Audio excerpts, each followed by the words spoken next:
Hi, my name is Jamie Smith, and this is my idea for a new magazine for North London that will be based in North London.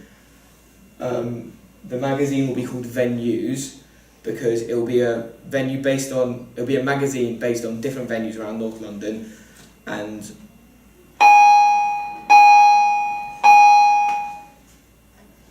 the magazine itself will be designed to inform people about the different venues and the different concerts that will be held in these venues. The magazine will have both an online copy as well as a paper copy to allow people to both buy them in shops, as well as if they're at home and they're on their phone, they can easily purchase a copy. In the paper magazine only, there'll be a QR code which the reader can scan once they've bought the magazine to be able to get either extra information on either the venue or the concert, or in specific copies, the reader will be able to purchase tickets through that link. My magazine will have no specific genre. The reason this is because it allows me to expand the venue base to all the venues in North London and not have to specify to specific venues.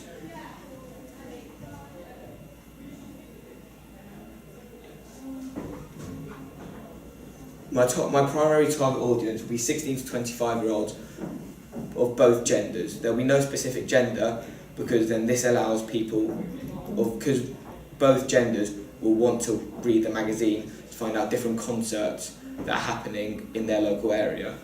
The reason that I've chosen 16 to 25 year olds is because these are the main audience that will be looking to go to concerts and wanting to find out more.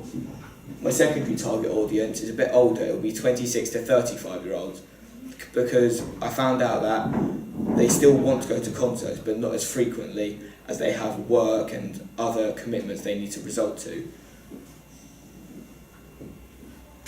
Throughout my magazine, I'll need different resources and personnel to help me complete it. The resources I'll need are a camera, a tripod, a bag to hold the camera in, a battery for the camera, a backup battery, and a list of the photos that I will be taking. And the personnel I'll be using is a cameraman, an editor, a publisher and a writer. And for the purpose of my magazine, I will be taking the role of all of the personnel. My magazine, so because there will be two different copies, they'll have to have two different prices for them. The paper copy will be £3 monthly and £30.99 yearly. The reason that I've made it £30.99 yearly so that more people are going to want to purchase the yearly copy. And then the online copy will be £22.40 monthly and £28 yearly. The reason that the paper copy is a bit more expensive is because it has that QR code in it, which in some copies will allow them to then buy tickets through the code. The way that I'll be getting word out about my magazine is by creating a Facebook and Instagram and possibly a Twitter page that people then follow and get updates on the magazine. I'll be making signs and billboards which will be posted around North London, which will help people to easily, when they're on the go, they'll be able to see, there's the magazine, that interests me. The fonts I'll be using for the magazine. So the front cover, I'll be using different fonts for different letters. The reason I'm doing this is because there is no specific genre. I want to show that I'll be covering a wide range of genres from the artists performing in the venues. And each different letter will represent a different genre. The font I'll use for the actual text of the magazine is, I can't pronounce it, sorry. And for the article title, Ayutthaya. I think that's how you pronounce it. And for the actual article title, which will be on top of the double page spread, I'll be using Maxi Marker font because I feel like that covers a wide range of genres. For my initial draft, so this is just the first draft layout of the double page and the front page spread. I've put the lettering at the top to like try and for the reader to easily be able to identify that it's my magazine. And then in the middle, covering a large portion of the page, it will be a picture of the main venue that I'll be covering in that copied magazine. And for the purpose of this magazine, I'll be covering Alexandra Palace. And for here and here, I'll have smaller photos of possibly smaller venues that I will be covering in the magazine, but won't have as much coverage in the magazine. And for the double page spread, over here, which seems to be covered, there's going to be a large area of text which will speak about Alexandra Palace and the concert area of it. And then behind here, there'll be a photo of Alexandra Palace, which I'll then indicate by showing it there. And then over here, on the second page, there'll be a bit more extra information on the actual concert venue that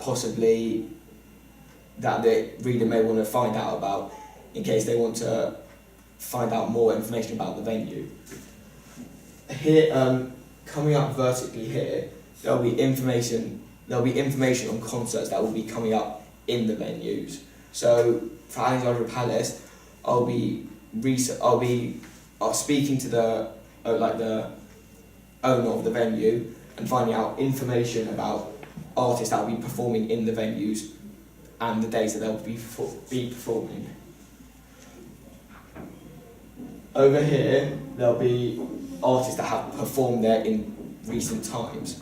So I'll be doing some research and speaking to the owner of the venue again and finding out popular artists which have performed there and putting their information over here. And once again, I'll then put another photo, and then here I'll put a photo of the actual concert hall to show readers what the actual concert hall will look like. This is my mood board to show different venues around North London. I've chosen to do an actual concert that happened at Alexandra Palace because that will be my main venue for this article. And there are other venues such as Coco, Alexandra Palace here, and a couple of them have been cut off. The main competition that I found for me will be Time Out magazine. The reason that they're my main competition because they show a wider range of what people can do in North London besides just concerts. The difference is between my magazine and Time Out magazine is my magazine is going to focus purely on the concert and not other aspects of North London which you can do. Any questions? Well, thank you very much. Right, first up, thank you for sort of stepping in at the last minute, so that's really cool. And, brilliant presentation because you did it without notes and just talked. And that's a real plus in my book, I think, whenever I see people present without reading it is tremendous. So well done for that, it's really cool. To the thing, so venues. I like your play on words, I think that's really interesting. If we can go back to actually looking at I think was it on the initial slide, I don't know. It could be the font one. Actually, no, it's probably good. If we go to the fonts, there we go. Right, so you've got the thing. I like it. I think it's an interesting idea. I'm not sure how well it plays. Like as visually, when I saw the name on your first slide, so I looked at it, I thought, what does that word say? And all right, venues. Okay. All right, I get it. And but it looked strange. The word looks odd, and I don't know why. I don't know if anyone else agrees, but I think it's just because there's only one colour letter and. Well, no, not necessarily on this particularly. It's not the design; it's the actual word itself. So actually, if you go to your initial slides on the first slide, there. So that word, there's something about it that I don't know. It's really because I really like the idea, but V News? What's V News mean? Do you see what I mean? That's Yeah. what I'm looking at it, sort of thinking, oh, it's kind of... The reason it's So- not called it this is because there'll be updates and news on the Yeah, no, I get it. I Yeah. completely understand it. And I think, it's relatively self-evident once you've thought about it. The thing that I was thinking was that as a title, an impact, that initial impact is very... I'm really sort of torn as to whether it's a brilliant idea and it would actually hook people in, or whether it would just make people go, what? And walk away. Do you see what I mean? Yeah. So that's kind of the thing I'm thinking of. So maybe it's about playing. So if we can go to what Miss was saying about the fonts. So if we go back to that font page, because we can talk about that. Okay. It dovetails quite nicely. When it's there, it doesn't actually feel quite as sort of odd, weirdly, but it does feel like a ransom note. So I will take out the white background. I will take out I'm a the bit white background angry. behind the letters. Exactly, but the funny thing is, you actually sort of talked about using the Maxi Marker font, and you said because it represents lots of different genres. Why don't you use that font instead of lots of different fonts? I've got to say typefaces, sorry. Because I didn't want to use the same font for the article title as well as the main title of the magazine. Yeah. I thought this would be a better idea because it will interest the reader into thinking, what's this magazine going to be about? Because he's chosen multiple different shapes and letters for the actual title of the magazine. Yeah. Okay, that's cool. So what were you going to say about that?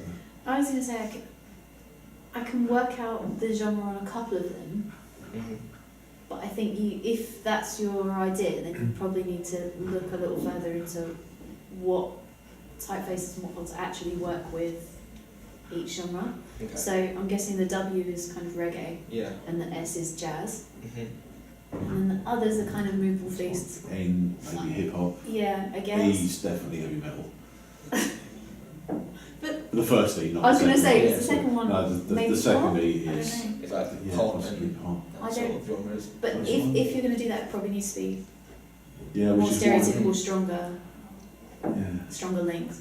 Okay. And I think they all have to kind of work together. So it's got to, whilst it's going to be disparate typefaces, it's got to work in conjunction to create a unified whole, so something that feels complementary. Okay. Yeah? Yeah. Can I ask, what do you think? Jamie was, he's playing around with the idea of taking out the white background and just having the letters without the background on there. I know you comment about the ransom. I think it was kind of Sex Pistols idea he was going for. Which I think is interesting. I think it could work if it was done in the right way. I think that could really work. And that's the strength of sort of an idea like this, is that you can definitely play with it, but make sure that you know what your end game is, and and you don't end up with something that does look like it's just been kind of done, cut out and stuck down with a glue stick sort of thing. Although actually, Sex Pistols. Stop going against people. The other one that I was sort of interested in was that the font I used with my magazine was the one that we couldn't pronounce, the Iothea. It would be interesting to see what that looks like. I don't know what that looks like. Which one is it? This is what it looks like. Oh, that is it. It's quite small because I couldn't think of. I was gonna type a sentence, but I couldn't think of what. Right, so it's just a sans serif font. Yeah. Okay. Is that just for the body copy? So It will be for the article text. yeah. So in the actual double page spread, there were the sections for the text, which will be about Alexandria Palace, and that's the font I'll be using for. Okay, which is a nice segue into talking about your double page spread, which you went into some detail about. You obviously thought about it, which is lovely. It would be really great to see something that was actually, worked up. So you already had a picture of Alexandria Palace. You could have got several pictures there of all sorts of things. I'll come on to that in a minute. But you also had, in an earlier slide, you had a big picture of Alexandria Palace. So you could have put that into something and maybe sort of laid out something kind of rough, given us a bit more of an idea about what it is, because at the moment the sketches are really very, very kind of quick, aren't they? They're little scans that are just layout sketches that just say, okay, well, we've got block here, block there, boom, title there, boom, boom, boom, image, fair enough, that might work. But it's, if you're pitching, you need something to talk to. Okay. A sketch, especially one that's very, very sketchy, isn't enough. You need more. Okay, so you've got lots of great imagery in here. You could just pull some of that in and use that as your sort of, just as a workaround. Okay. So that's one thing. The mood board. Okay, I understand what you're going for. What's the purpose of a mood board? To show readers an idea of what's going to be in the magazine, or what the product will be about if it's not a magazine. Right. Okay. Okay, because in my view, a mood board covers a lot more than just what's going to be in the magazine. It's more about the look and feel of the magazine. It's more about the colour choices. And I mean, arguably, all your typefaces should be in there. All your colours, your colour palette should be in there. The sorts of photography, that's grand, and everything else.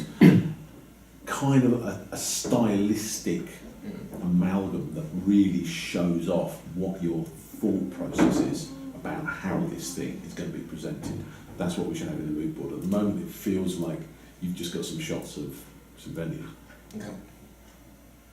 Do you see? So if you're presenting those and saying, well, actually, what I want to do is I want to take the purple colours, and that's going to be my predominant accent brand colour that I'm going to run through the whole thing.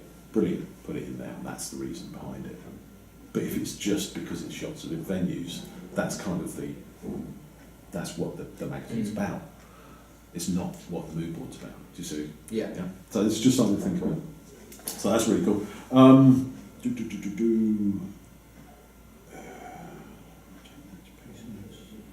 QR code idea was brilliant. I thought really good. Thanks very much. Is that going to be in each story? So it will be in only the paper copies. Only the paper copies then you'd have, but for each article you'd have a QR code which links to what's going on at that venue.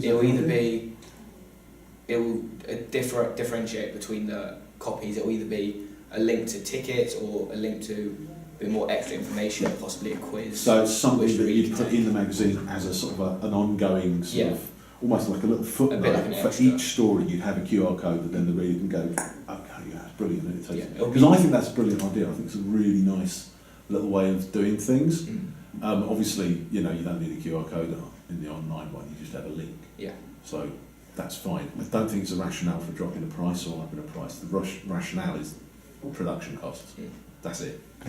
So you can still have the same functionality within the online version and the print version, but production cost is the reason why you want to give them something. Say, well, look, let's go for the online one. Still get lots of money in, but people are more likely to do that.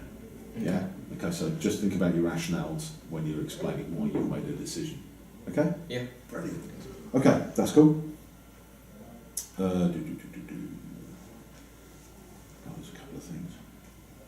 Demographic seems limited, but I think you explained that. Older people do go to gigs, but that's cool. I just think you've got to be careful about sort of limiting, sort of saying, yeah, my predominant one is going to be this, but then anyone else who likes music will possibly want to go to a gig. So don't limit yourself when it's such a broad subject matter as well. You're looking at venues, it's really broad, and actually everyone I go to gigs, I'm not in that demographic, that's for certain. So it's just something to think about, so that's cool. I don't think there was anything else that I really picked up on.